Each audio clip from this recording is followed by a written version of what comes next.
Bonjour à tout le monde, déjà pour commencer, bon week-end on va dire. On démarre avec une nouvelle vidéo. J'ai un peu la tête dans le cul aujourd'hui. Évidemment, moi je commence surtout. Là il est tout juste 8 h. J'ai déjà tout placé pour vous montrer. Je pense que vous avez vu la miniature, donc vous savez de quoi on parle. On parle de ça. Qu'est-ce qui se passe avec ça? Alors qu'est-ce qui se passe? C'est que cette voiture là, elle a un problème de chauffe en fait. Et enfin chauffe, pas chauffe, elle monte pas en température, mais ça part en ébullition là-dedans. Dès qu'on roule, la température, elle monte, enfin la température, le liquide il prend de la température, et quand il prend la température, et ben, ça monte en pression, et ça dégueule par le vase, et donc je suppose, c'est assez rare, mais un joint de culasse. Donc je me suis dit ça peut être intéressant pour faire une vidéo, pour vous montrer un petit peu. Je pense que je suis pas le seul dans le cas là, à mon avis il y en aura d'autres encore. Parce que bon, les voitures comme ça, il y en a quand même assez... Il y en a assez sur le marché. Donc là, ce que je vais faire, je vais vous montrer comment que ça se passe pour le démontage. On va enlever tout ce qu'il faut enlever. Ça, un peu les tuyaux. Là, on a de la chance, il n'y a rien. Il y a la distrie, elle est de ce côté-là. Le cache distrie, la boîte à air, ça. Et on va découvrir ce qui se passe là-dedans. Après, c'est une mécanique que j'aime bien quand même, parce que c'est un peu à l'ancienne. Fameux VR6 avec les moteurs en V là, avec des cylindres décalés. Et je trouve cette architecture de moteur un petit peu cool quand même. Après, c'est pas les plus performants en atmosphérique évidemment, on parle pas de turbo, mais je trouve que c'est un moteur qui est quand même cool parce qu'il est assez compact pour un 6 cylindres. Donc quand on voit la taille qu'il a, je veux dire, c'est un petit cube et il y a quand même 6 cylindres et 3 litres de cylindrée. Donc normalement de cette taille là, pour un 6 cylindres 3 litres 2, il serait plutôt de là à là-haut. Donc je vais vous montrer ça. Le canapé, une petite boisson, un truc à manger. Et c'est parti. Je vais mettre mes gants parce que je me suis déchiré tous les doigts. Et on va attaquer. Allez hop, c'est parti.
Pas facile ces vis là devant. Parce que là, il n'y a vraiment pas de place. J'ai les mains... Et je dois laisser les gants enlevés parce que sinon ça me fait mal. J'arrive pas, j'ai pas de sensation. Allez hop, on va enlever ça, on va voir comme un tuyau encore accroché auprès.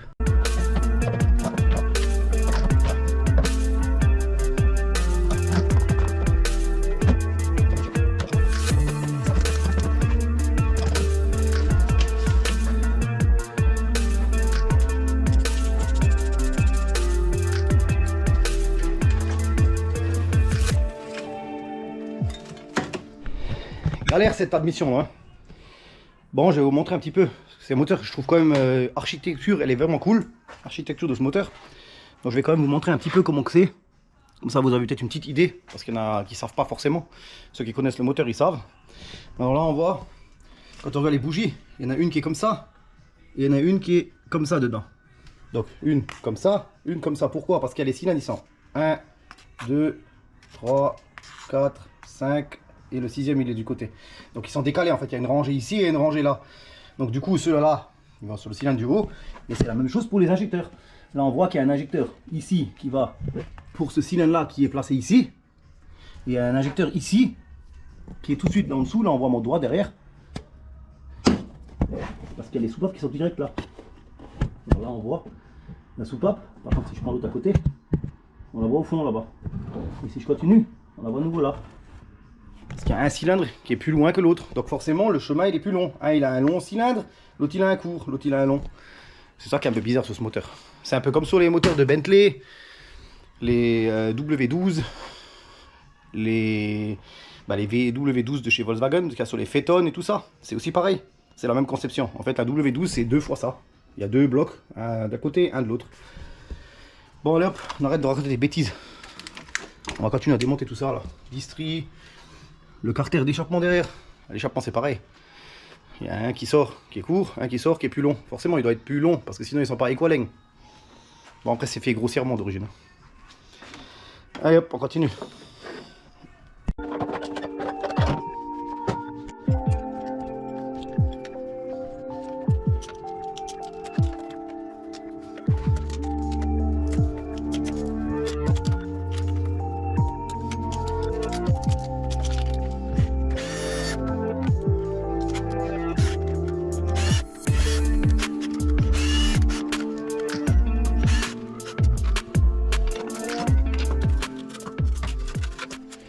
Bon, l'échappement est enlevé. Ça va, ça s'est passé encore bien. J'ai déjà vu pire. Maintenant, il reste à enlever ça. Il y a 3 vis là. Une, j'ai enlevé 2 et une autre en dessous. Je vais enlever ça.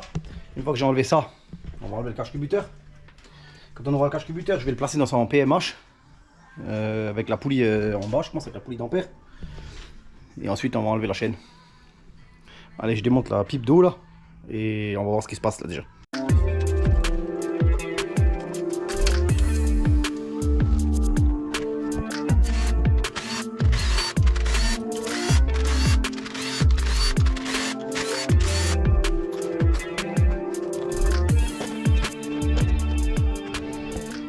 Le cœur du VR6, enfin VR6, le cœur du R32, 3 litres 2, 6 cylindres. Bon, il reste encore tout ça à démonter. C'est la dernière chose qui est encore un peu, qui prend un peu du temps, qui est un peu chiante à faire, c'est la chaîne. Donc je vais essayer de me mettre sur le repère en bas en tournant la poulie d'ampère. Donc je pense que je vais devoir, oh il y a de l'eau par terre. Peut-être enlever la roue, je sais pas encore, je vais voir, pour que je puisse accéder en bas. Ou soit si je trouve un trou dans la boîte de vitesse qu'il n'y a pas. Donc comme c'est mon premier évidemment, hein. VR6 j'en ai déjà fait, mais ceux-là j'en ai jamais fait. On va le placer sur son repère. Les repères ils sont là. Donc c'est à l'ancienne, hein. Comme sur les Orion 1,8 litre D, 1,6 litre D. Je compare ça à des trucs bizarres. Pour ceux qui connaissent. Bon. Peut-être que je peux le tourner par le haut aussi. Mais bon, c'est pas trop bon de tourner par le haut. On va déjà enlever le cache distri et voir ce qui se passe là derrière. Et ensuite, je vais enlever la roue, je vais placer le moteur sur son point de PMH. Je sais pas où le cylindre 1 il est. Bah, je suppose le cylindre 1, ça doit être celui-là.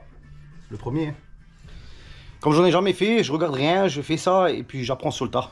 C'est comme ça que ça se passe. C'est pas toujours quand on nous dit les choses. Si on nous dit comment faire, on n'apprendra jamais. Il faut apprendre par soi-même. C'est pour ça que je préfère regarder et prendre moi-même mes repères et moi-même mes trucs. Comme ça, en même temps, je comprends le fonctionnement du moteur.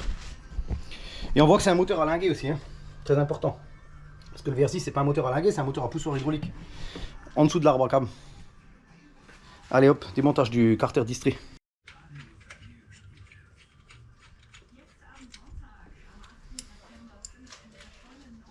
En fait, ça, on n'a pas besoin de l'enlever.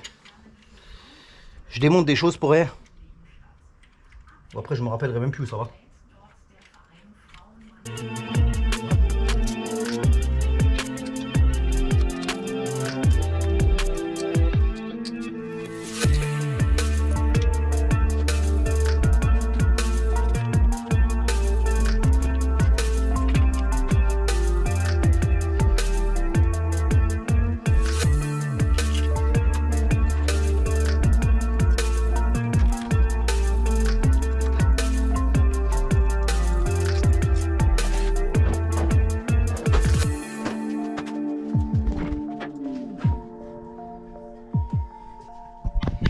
Bon, après de longues minutes à chercher les repères que j'en ai jamais fait, c'est la merde. J'ai regardé sur le net, je trouve rien. Alors ce que j'ai réussi à trouver, c'est ça. J'ai mis du rouge dessus, donc on le voit. Et donc là, il y a un repère. Là, il y a un petit méplat dans la poulie et un petit trait sur le plastique en bas là. Ça c'est le PMH. Maintenant, je vais vous montrer ce que j'ai fait en haut. Et après, il y a une histoire de calage des poulies, déphasage qu'il faut remettre, je pense, dans la position initiale. Et une fois qu'elles sont dans la position initiale, il faut compter, je sais plus combien dedans, mais je sais pas où, je sais pas comment. Je trouve aucune doc là-dessus. Ouais, je sais, il y a certains qui doivent regarder, qui doivent rigoler, ils doivent se dire le mec il sait même pas ce qu'il fait. Par exemple, coupable de tout, il doit se dire le pauvre mec il sait même pas comment ça marche. Mais bon, quand on en a jamais fait, j'ai déjà trouvé 3 repères. Maintenant il manque plus que les 2 poulies de d'Istrie. Je vais vous montrer ça. Alors, hop là, on y est.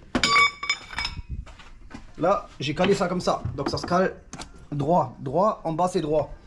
Et maintenant, il y a une histoire avec les poulies là, avec des dents, je sais plus comment que c'est. Donc maintenant, il faut que je regarde comment que ça se passe ça. Je vais trouver. J'ai pas le choix. Et une fois que j'ai fait ça, je peux dégager le carter, enlever les vis et la culasse elle est dehors. Allez hop, c'est parti, je vais me casser la tête 5 minutes.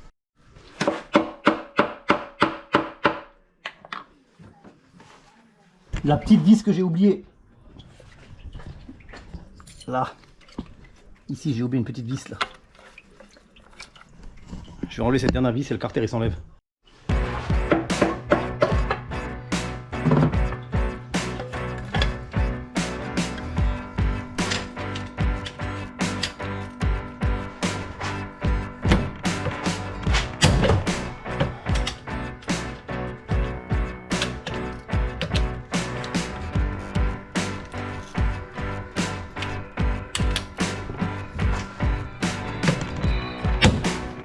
Putain de merde.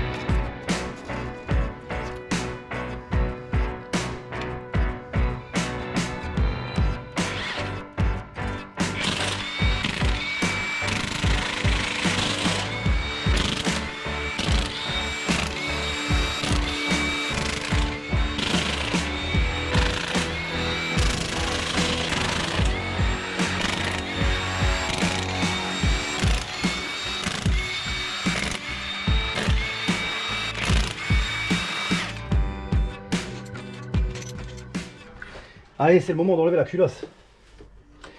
Hop, hop, hop, hop. Il y a encore un truc accroché. Je l'avais oublié celui-là. Hop.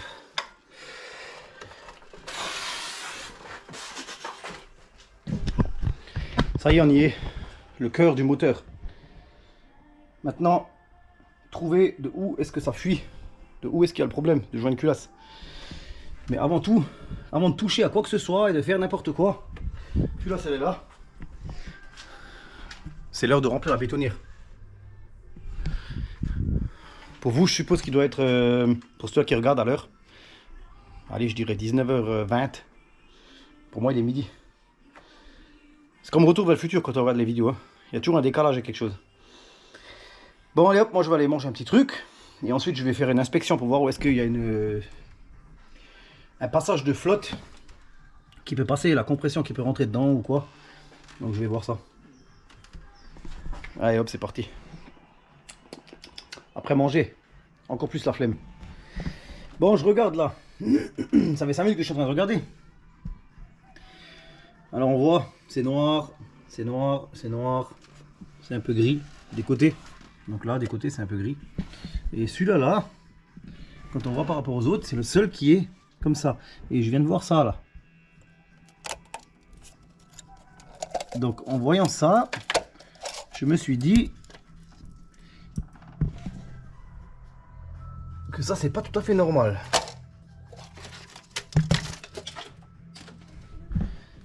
Alors là, quand on voit bien que là il y a un morceau qui part, là ça là, je sais pas ce que c'est ce truc là. Et je vais démonter le joint pour voir ce qui se passe là-dedans. Et là on voit qu'il y a une petite trace là qui est un peu aussi bizarre. Parce qu'on voit bien que celui-là il est pas la même couleur que les autres quoi. Donc on se doute bien qu'il doit brûler quelque chose d'autre que de l'essence. Parce que sinon il serait aussi clair. Plus clair que les autres en tout cas, ça c'est sûr. Alors là, je viens de découvrir un truc, je sais pas comment je vais pouvoir vous le montrer. Je vais essayer de vous le montrer comme ça. Mais en tout cas, c'est vraiment pas évident à montrer quoi. Sur le joint là, à cet endroit là, on voit que là, il y a un morceau qui monte. Et là, il y a l'autre morceau. Et en fait, il y a juste un passage d'eau ici, à cet endroit là. Et juste à cet endroit là, il y a ça qui se barre. Donc, comme moi je vois là, c'est le joint qui est carrément détérioré, pourri quoi. Je sais pas comment on peut dire ça. Pour moi c'est le joint. Parce que là, il n'y a rien. Je vais voir contrôler la culasse. La culasse. Alors là on voit bien la culasse. Et ça doit être le cylindre là. Et le cylindre là, il n'est pas plus clair qu'un autre. Bon, sur la culasse, il n'y a rien non plus de dramatique. À mon avis, ça passait entre les deux épaisseurs de joint, puisqu'on a vu que le joint il est fait en feuilles en couche de feuilles comme ça. Donc en fait, ça devrait passer entre les deux feuilles du joint. Et là, apparemment, il n'y a rien l'air d'avoir. Tous les ronds ils sont parfaits. Enfin, parfaits. C'est pas neuf, mais on voit qu'il n'y a pas de noir ou de déformation de la culasse. Donc ce que je vais faire, moi, je vais nettoyer tout ça. On va gratter toute cette merde là de l'ancien joint. Et on va passer la règle dessus, et si la règle elle est propre, il n'y aura pas besoin de rectifier. Si jamais je vois qu'il y a un problème, ben, j'enverrai la culasse à la rectif.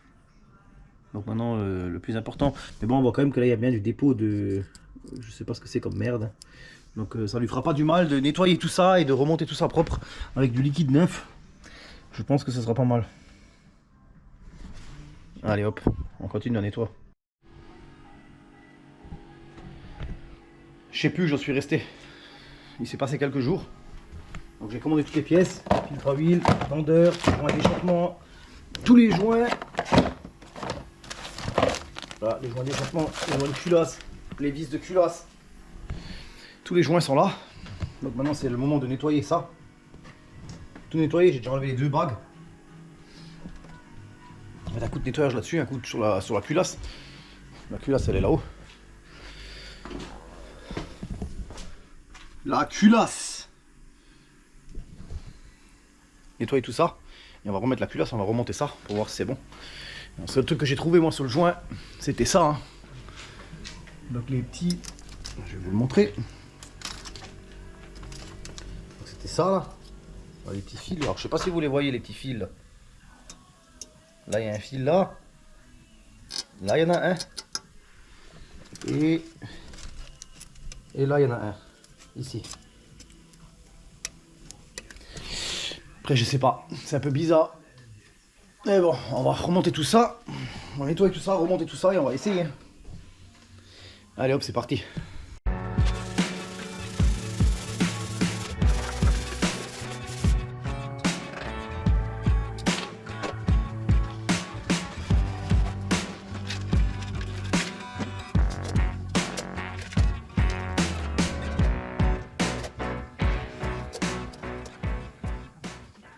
Waouh, waouh, waouh, quel magnifique ciel lorrain.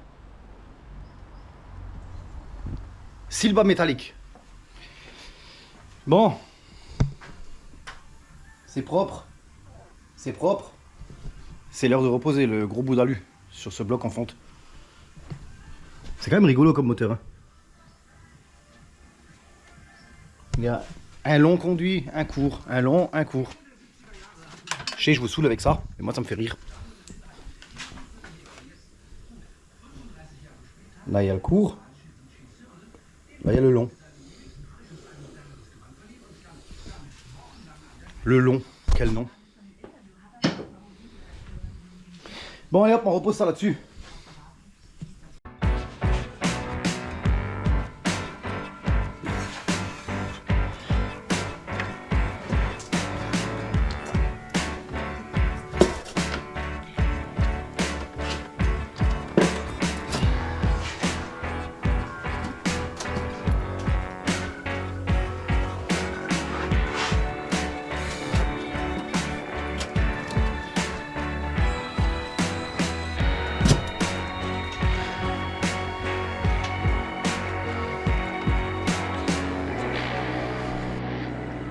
Les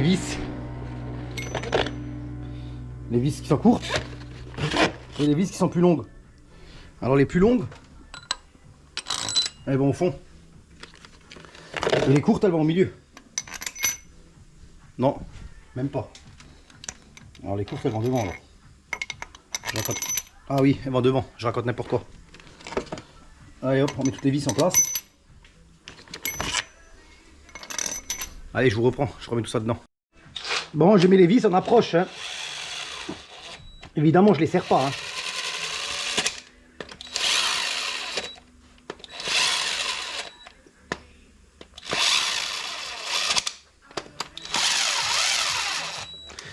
C'est pas le but de les serrer avec la clé à choc. Hein.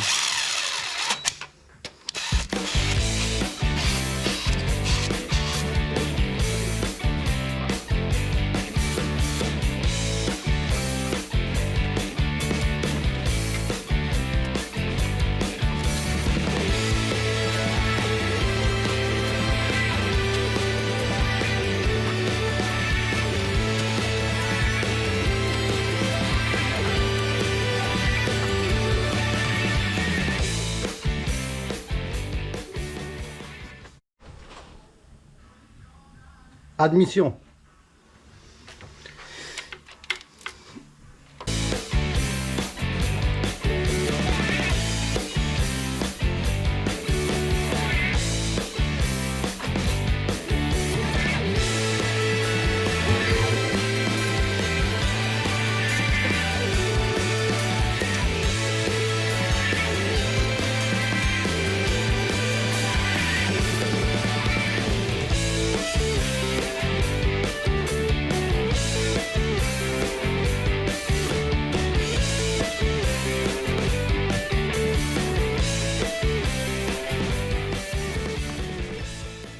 Le 24 devant, le 24 devant, celui-là derrière, donc c'est juste.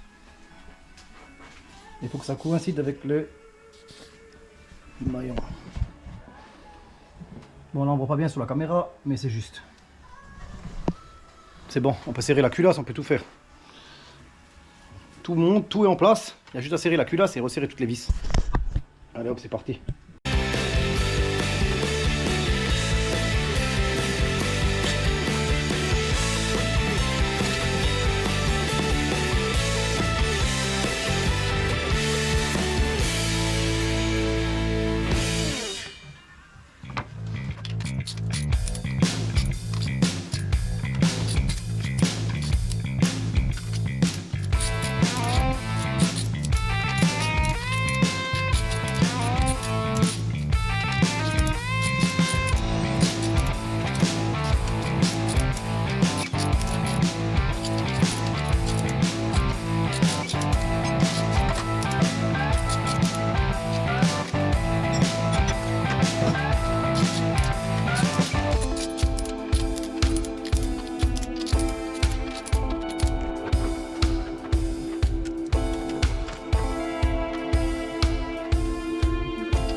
La deuxième passe, on fait la deuxième passe maintenant à 90.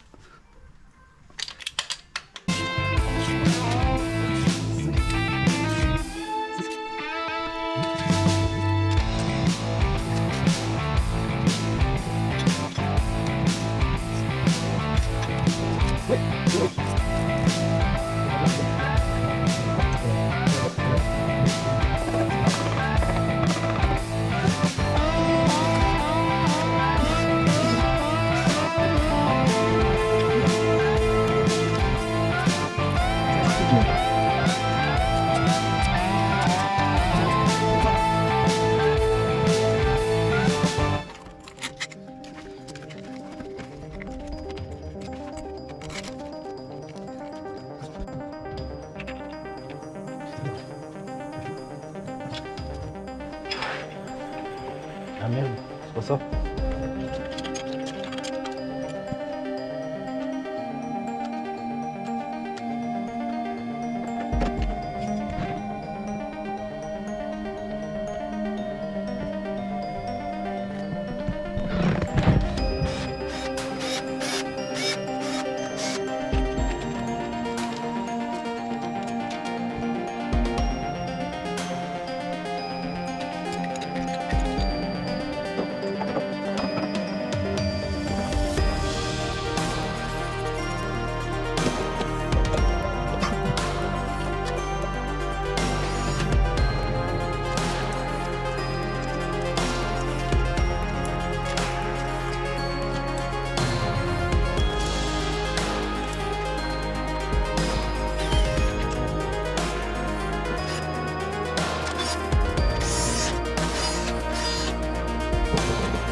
après un saignement de la main.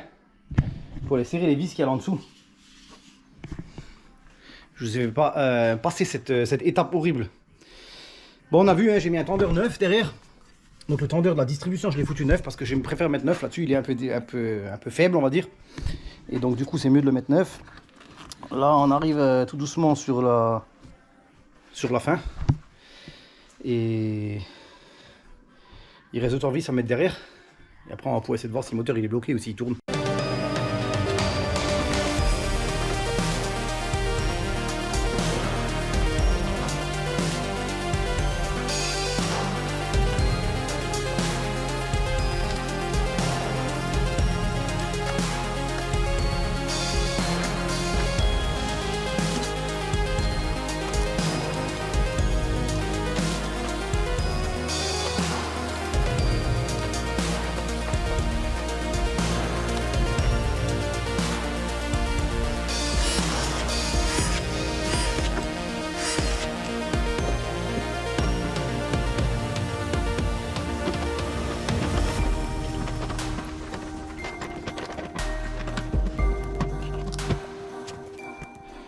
Tout est monté. Tout est en place. J'ai pas mis d'eau dedans encore. Je mets toujours l'eau après. J'aime bien mettre l'eau après. Ce que je vais faire maintenant, je vais la lever un petit peu. Je vais tourner le vélo en bas. Je vais voir si le moteur il bloque pas à la main. Et s'il bloque pas à la main, eh ben, on va essayer de mettre un coup de clé pour voir ce qui se passe. Hein. Allez hop.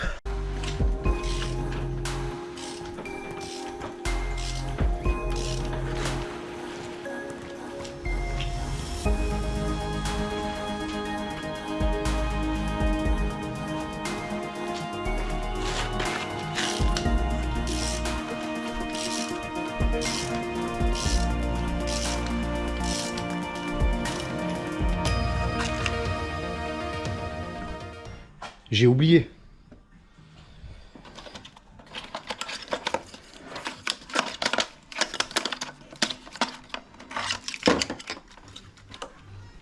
Et le tuyau là, j'ai oublié.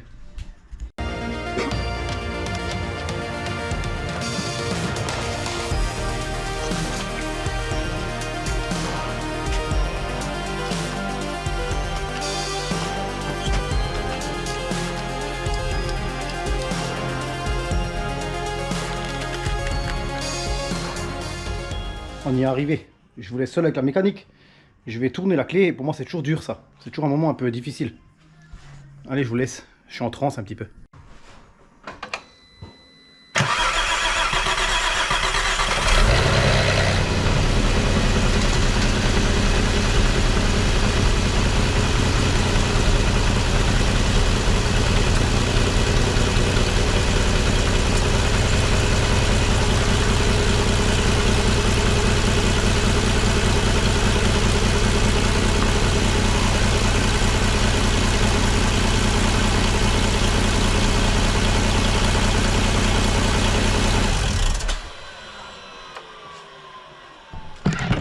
Ça tourne. Je pense qu'il y a une bobine qui doit merder là-dessus encore. Alors, je vais essayer de la redémarrer. Alors, on voit bien que...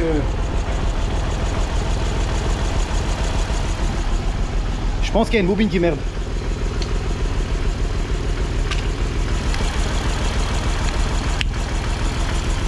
Je vais chercher laquelle c'est. Bon, pour la TT, après suppression des défauts et tout, parce que tout était débranché, il n'y avait plus de défauts, plus rien, donc la voiture tournait normalement. Par contre, il n'y aura pas d'essai routier, la caméra elle a planté juste au moment où je suis allé essayer. Mais bon, après, essayer, il n'y avait pas grand chose à faire, j'ai roulé avec, il n'y a plus de pression dans le liquide, il n'y a plus rien, donc tout fonctionne. Donc on va s'arrêter là sur cette vidéo. C'est quand même con qu'il n'y a pas de fin, mais bon, c'est comme ça. Et merci à tout le monde, n'oubliez pas de vous abonner, et puis passez un bon week-end. Allez hop, ciao à tout le monde.